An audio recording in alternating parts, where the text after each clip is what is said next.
طریقہ یہ ہے کہ جب ہم نیت باندھیں گے تو نیت باندھنے کے بعد ثنا پڑھیں گے، اعوذ باللہ، بسم اللہ، الحمد شریف، اور کوئی سورت پڑھیں گے۔ رکوع میں جانے سے پہلے کھڑے کھڑے ہاتھ باندھے ہوئے 15 مرتبہ سبحان اللہ والحمد للہ ولا الہ الا اللہ واللہ اکبر پڑھیں گے۔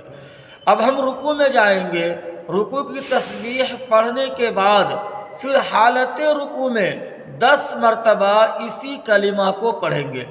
رکوع سے کھڑا ہونے کے بعد کھڑے کھڑے ہاتھ کو چھوڑے ہوئے 10 مرتبہ پھر اسی کلمہ کو پڑھیں گے۔